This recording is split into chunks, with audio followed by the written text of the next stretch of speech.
The new Ronin-SC is not a replacement for the Ronin-S, but let me explain why. So DJI recently released the Ronin-SC, a surprising move given that we've only had the Ronin-S since last year. Having had a look at the two side by side, however, it's become clear that the SC isn't simply a replacement for the S like I first thought, but is actually aimed at a completely different user. With the two models in front of me, I'll just get a few headlines of the SC out of the way first. As you can see, it's physically smaller than the S, and DJI say it's about 41% lighter. Other physical changes include these axis locks here, which allow you to lock off individual axes, making the balancing procedure a lot simpler as you don't have the gimbal going all over the place as you're trying to balance it. With the refreshed Ronin app, the SC has gained two new skills over the S, the first of which is called Active Track 3.0. It's a feature commonly found in some of DJI's drones, and what it allows you to do is work in conjunction with your mobile phone, which sits on top of the camera, and it uses the phone's camera to allow you to select a subject on the screen of your smartphone, and then the SC will try and keep that subject in frame at all times. So it will move automatically. Obviously it works in conjunction with you holding the gimbal yourself, but in practice it seems to work fairly well, and I can definitely see its potential usefulness out in the field. The other new feature on the SC is Force Mobile, which works in a similar way to the DJI Force Pro. Essentially, once set up, the SC's movements will mirror that of your connected mobile device. And I think the idea behind this is that you could have the SC mounted on a tripod or rig somewhere you couldn't physically be yourself, like up on a crane or an overhead grid. You can then control the SC from where you are the same way you would if it were in your hands. And the DJI literature actually shows the mobile phone mounted sort of on a cross handle type setup with a monitor and acting almost like a ghost gimbal with the SC mounted some distance away on a tripod. It's worth bearing in mind, DJI say this feature will work over a distance of 24.9 meters with a Bluetooth 5.0 connection, and currently it's only available through the iOS version of the app. You'd be forgiven for thinking then that the SC is simply a smaller, lighter, cheaper, cleverer version of the Ronin-S. But the clue's in the name with the SC. The C stands for compact, and therein lies the difference. The SC is really focused on lightweight mirrorless setups, with a payload of 2 kilograms to the Ronin-S's 3.6.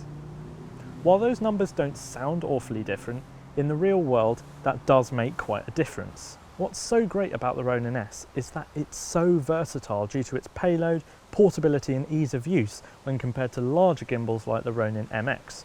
We've had customers that have taken a Ronin-S and used them with a Canon C200, and whilst you'd have to be the Hulk to use that kind of setup for a whole day shooting, if you only have a couple of gimbal shots on the sheet for that day, the S can make total sense, especially when space is at a premium. If you like having this kind of flexibility, then the SC is not for you. For lightweight setups like this Lumix, then it's great. Light, nimble, and with some added new tricks up its sleeve. But for really anything larger, you're going to start pushing its limits. Even if you were using a Canon EOS R, if you wanted the ability to swap out to some bigger glass like the 85 or the 28-70, then you're better off looking at the S, as it does give you that leeway. Due to the larger size of the Ronin-S, it can also be a little bit easier to balance heavier setups, although the axis locks of the SC do help to some degree. Another factor to bear in mind is battery life. DJI quotes 12 hours for the S and 11 for the SC. And again, when I first saw those numbers, I didn't think much of them. It's not a huge drop from the S to the SC. However, I've suspected that the 11-hour figure of the SC has probably been arrived at using a lightweight rig in ideal conditions, meaning that as soon as you start to push the payload, you may well see your battery life drop, as the gimbal is having to work that bit harder. On the Ronin-S, the larger battery means that you'll be able to shoot for that bit longer, even with heavier setups, as you're not putting as much strain on its larger motors. Something to drop in at this point is that, just like with the Ronin-S, the SC can be used to manually pull focus, either from the included focus wheel if your camera and lens are compatible, or with the optional focus motor if your camera and lens aren't supported.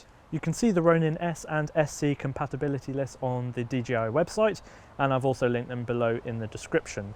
The other thing to bear in mind is that between the S and the SC, they both have different focus motors, and they're not interchangeable between the two.